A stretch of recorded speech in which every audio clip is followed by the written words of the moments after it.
Hi, this is Jaclyn Mullen, and you are watching my YouTube channel. Today, I have the great pleasure of introducing you to and interviewing a very close friend of mine, Shari Alexander.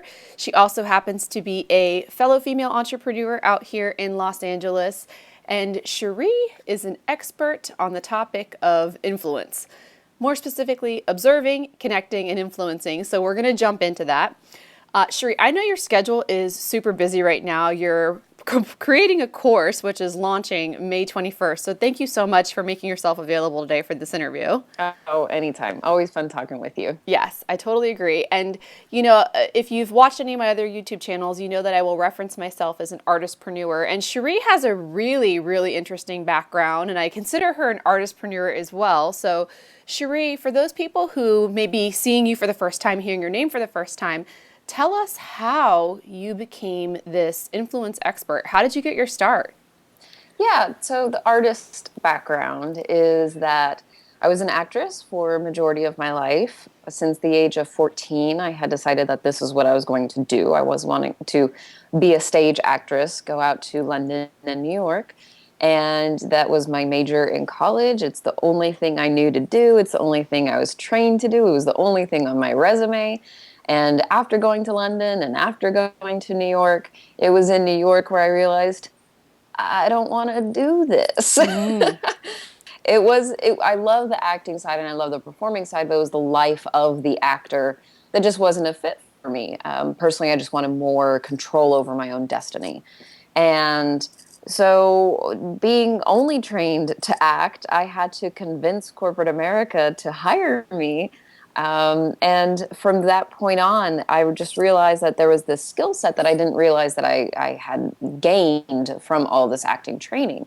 And it was this ability to study and understand human nature Mm. and then use that knowledge to be more influential. You learn to be more engaging when you have a performer's background. You learn how to frame your storytelling, so to speak, when you have a performer's background. And I got a job in public relations, and within the first 6 weeks, I won the largest deal they had ever seen, or that they had seen in 5 years. Wow. And I was brought in to deliver presentations where perhaps my boss should have been. I was asked to give tips on presentations. And from that point on, I basically had in the back of my mind, well, what is it that I'm doing that's different than what everybody else is doing? Why is it that the way I pitch something is more influential than the way Joe Schmo was pitching something? And that more or less is what set me on the journey to understand influence. And influence, honestly, it covers everything from social sciences, sociology, psychology, to just watching people's behavior. And I mean, there's analytics, there's science, there's neuroscience attached with it. So there's a lot of different elements that come wrapped in this world of influence. And that's what I found so fascinating. And from that point, once I had read all the books and understood the psychology and all these things, it's one thing to read about what triggers an action in a university lab while they're studying something. It's a whole different discussion when you're talking about how people actually use it in the real world. So I got curious and I thought, well, who's using this in the real world when it really, really matters? Who's putting this to practice? And I created a list of individuals I wanted to interview. And thankfully, I was able to. And those people included CIA field operatives. So those are people that go out and have to develop a relationship with this specific person, get this specific information from them, turn them into an asset to get information for our country, as well as intelligence officers in other countries. I interviewed them. Hostage negotiators, where what they say, their words alone, can either lead to a bad situation or save people from a bad situation, as well as trial attorneys who have to convince 12 individuals to bring in a particular verdict, and a whole host of other individuals, con artists, known to be highly influential, whether even though they use it for nefarious purposes. And then I translate what I learned from these people to the business world, because there's something wrong with these clandestine dark arts worlds knowing about influence, but a CEO doesn't, or somebody who's running a nonprofit charity doesn't know these skill sets. Like that's not right. That's not the way it should be. So my goal is to translate the dark arts of influence and bring it into the light for business professionals, entrepreneurs, artistpreneurs, and the like. Well, I love it too. Two of the things that really stood out to me when you were sharing your history and your journey. First, there are a lot of college students who, because they don't have the experience right now, have to do this convincing, if you will, or there's even people who are changing careers, Sure. right, Yeah. and don't have experience in a certain sector who this information is going to be extremely valuable for. Going back to the college reference too, I feel like what I love about your story is that you've been able to take fine arts and like an artistic background and show that it is very applicable in business, which is something that I'm really passionate about. So really, really Mm-hmm. great information. And that kind of allows us to transition into how this whole topic of us discussing, influence and being interesting versus influential came about. And for those of you who are familiar with my work, I'm a content creator, I'm a creative. So, my job is to put together the stories that brands will find interesting, to work with people who are developing their personal brands. And there's this concept, even with reality TV and social media, of being an interesting person. And Shari and I were talking, and she pointed out that there is this distinction between interesting and influential, which I know may seem so subtle to some, but we're going to go into what that distinction is. And one of the examples that we've talked about has been like maybe a Justin Bieber or, some of the reality TV from a pop culture standpoint. But Shari, what really is that difference then between being someone that's interesting to the public, versus or even for holding attention span versus being someone who's influential as a communicator, business person, CEO, as you mentioned and pointed out? Right, right. So the word influence is used in a lot of different areas. Some people will say they use the term influence to mean like a brand's influence or the scope of your influence, meaning how many followers you have or how many connections you have on LinkedIn. And like your clout score determines your level of influence in that regard. And that's one area. So that's something. We're talking about something else. When I discuss influence, what I mean is conversational influence. So building that one-on-one relationship, getting that one person to do something. It still can be translated to speaking to groups when you're communicating to, 5 people or more, or an audience full of hundreds of people. Those influential techniques can still be used. They're just minor tweaks that you make. Um, so when I think of interesting people who might have an influential brand. You mentioned Justin Bieber. I think Kim Kardashian is another Right. example. I'd say that their brand is influential, meaning that if they tweet something, people will probably click on it. If they do something, eyes will be on them. But they, as people, are only interesting. They're a spectacle. They're something shiny that people can look at. So interesting means that you're capturing somebody's attention in that moment. Influential is when there's a goal attached to that conversation or attached to that moment. Being interesting is a critical part of being influential because if you're not interesting, you're not going to influence them. But a good amount of people can cross into interesting, but very few cross into influential. I agree.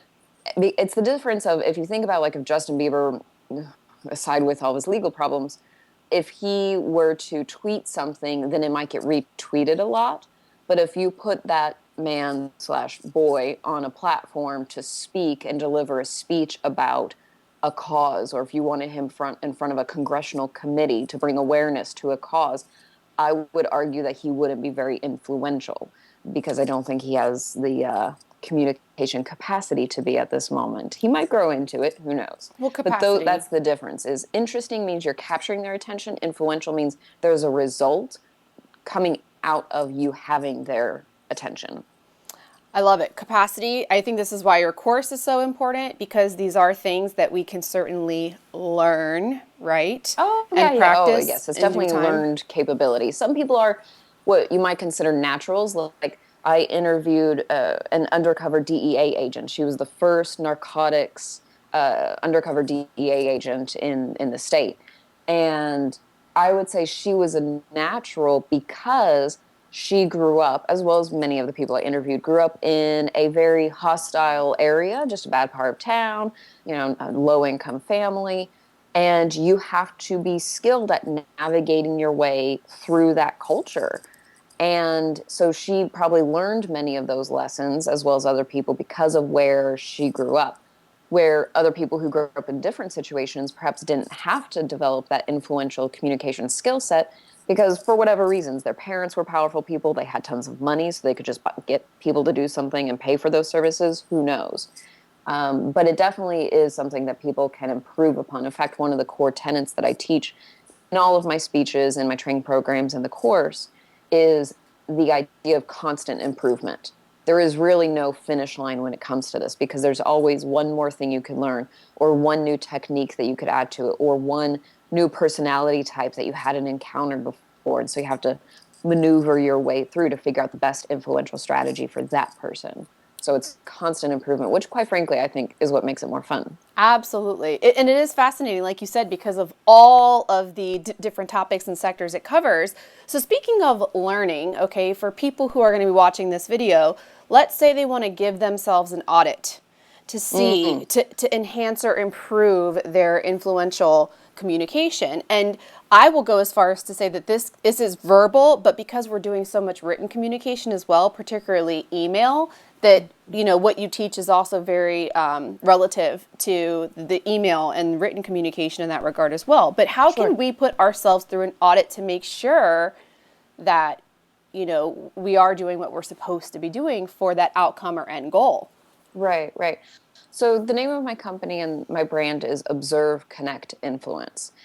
And so in order to be influential, I think you need to cross those three steps of that strategy. The first one is observation. You need to be highly observant about the person that you're talking to, be present with them.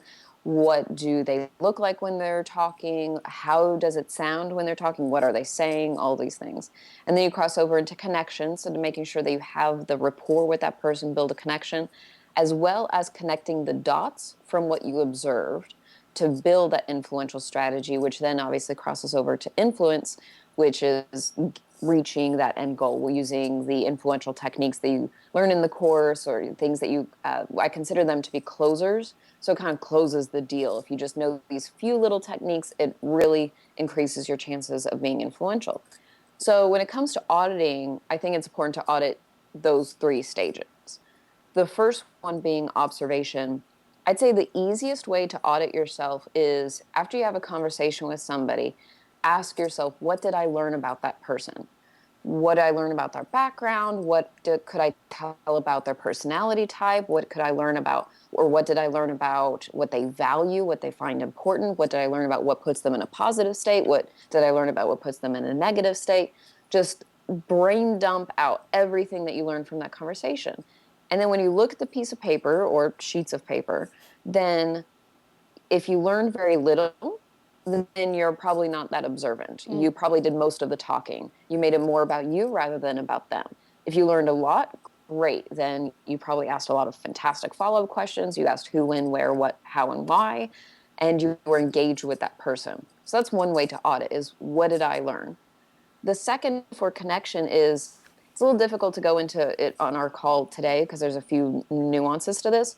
But a general view is if you can tell that if you're in rapport with somebody, if they start to mirror your body language, like if you lean in and they subconsciously start to lean in with you, then that's one indicator that you're in connection with them. Mhm. Also, if they mimic your speech style, like if you're a loud talker and all of a sudden they start to talk loud, these are just different ways to see if you have that connection, as well as if you guys connect on similar values, similar background, all of those things.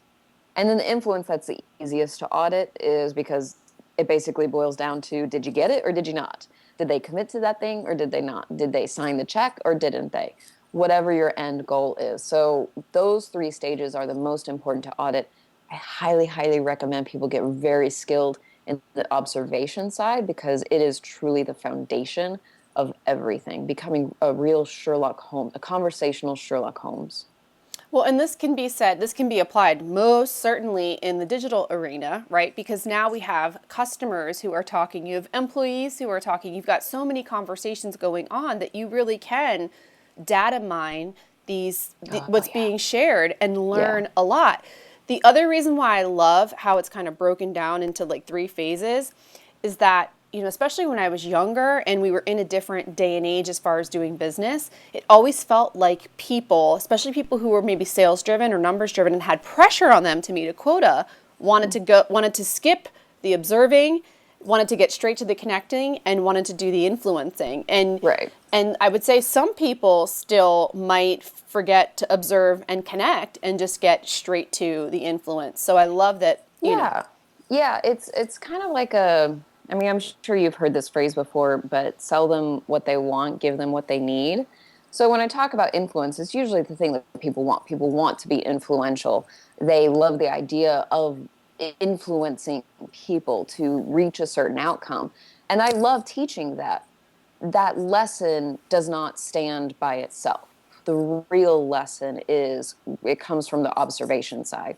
Because really and truly, what I tell my students, and I covered in the course, is if you go through the process of being highly observant, knowing what to look for, and then translating it into the connection, you've increased your influential capacity by like 88%. I mean, you jumped leaps and bounds compared to most people for a lot of different reasons. We can get into that. But then you just have those influential techniques, like I said, just to close the deal, just to make sure it crosses the finish line. It's when you try to jump to influence. I look at it this way. There's a model that I teach of influence, and it looks like little stair steps that you can climb, and influence is the last stair step. So it basically boils down to it's very easy to just take it one step at a time to climb up to influence. Yes, you can try to just take a straight jump up to influence and you might hit it, but you're taking a lot more risk and there's a lot more potential that you or the other person is going to get hurt if you're trying to jump 6 steps at once. So you decide if you want to take the risk. Personally, I would rather go through the process that's a little bit easier and known for success than skipping ahead trying to leap into it. I agree wholeheartedly. Can you share perhaps then an example of when you've actually observed and used your observation to connect and influence someone for an outcome that you needed or wanted, maybe like in your current business or. Yeah, yeah. Oh, I mean, phew, tons of examples.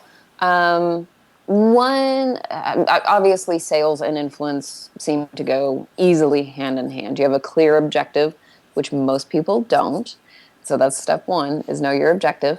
So I was working with a prospect at the time and was trying to pitch these three different packages. Here's column one, column two, column three. What would you like? Here's what they include. The normal shtick.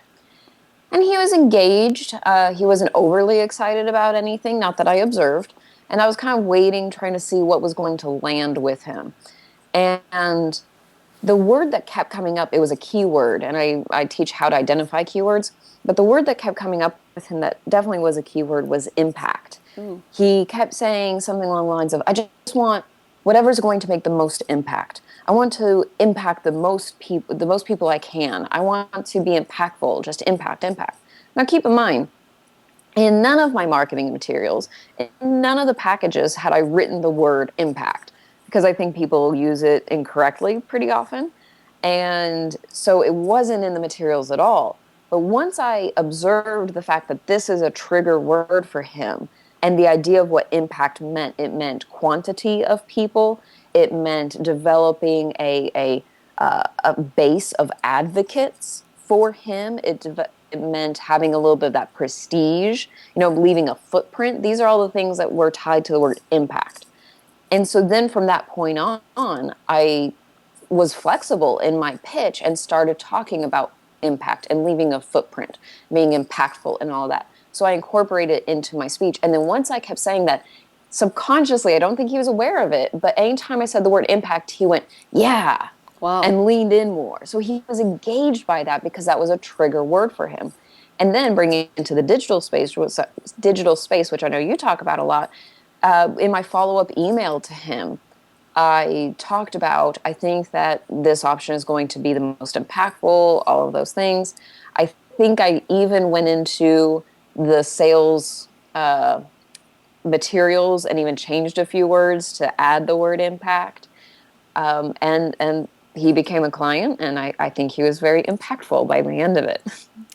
So amazing. Great example. So really appreciate you sharing that because I feel like people could, apply that in their own business, their own profession, be it a job that they're trying to get, the client that they're trying to land, maybe even a project that they're pitching on and really wanting to nail. So that's great.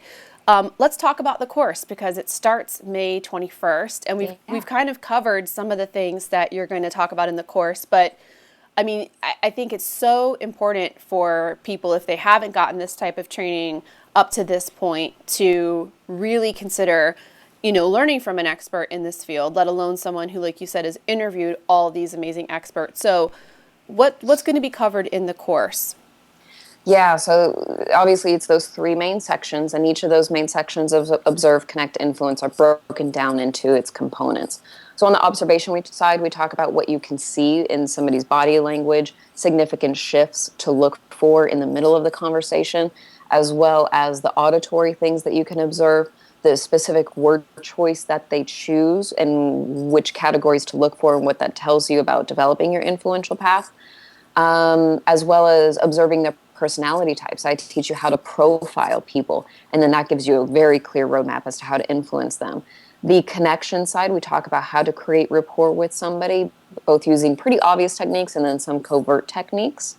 And then the influence side, I share my favorite influential tips that are backed by science and a lot of studies. So I'm not just making this stuff up, as well as the lessons that I learned from those amazing, fantastic, wonderful individuals I had the opportunity to interview.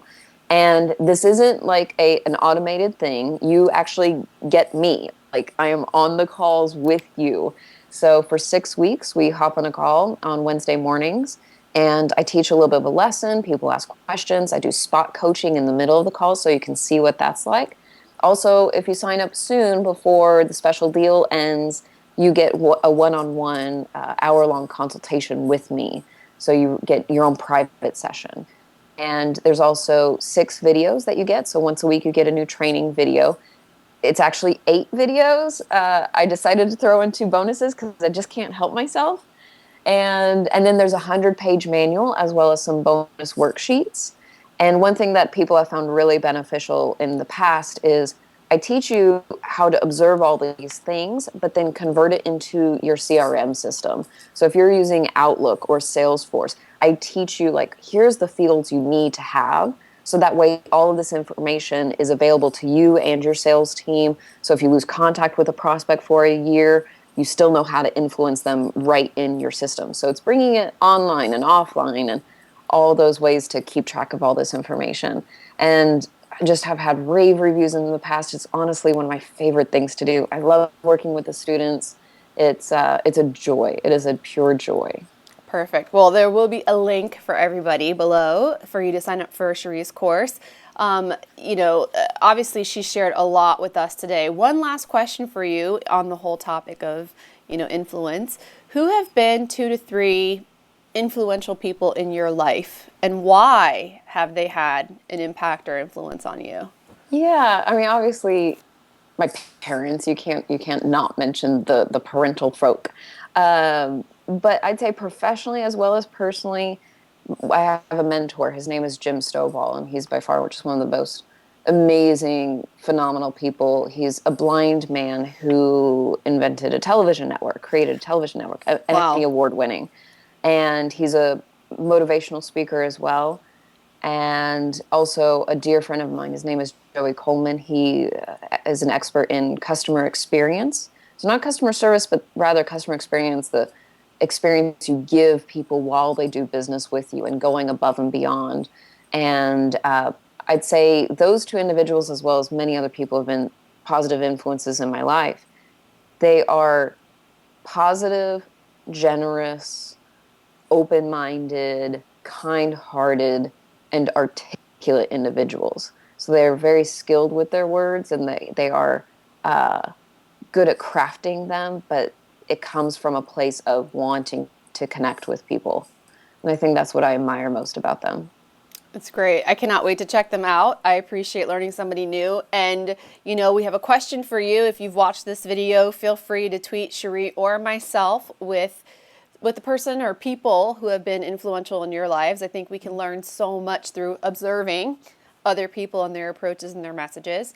I'm at Jaclyn Mullen on Twitter. Shari is at Shari Alexander. And her contact information will be included below. So Shari, like I said, I know you're busy with finalizing the course. Thank you so much for taking your time. I'm super excited to hear about it, hear about the new students, and yeah, I just really appreciate you sharing your wealth of knowledge today on this subject. So Thank you, Jaclyn. It was fun. perfect. All right, everybody, until the next video, we'll see you soon. Bye.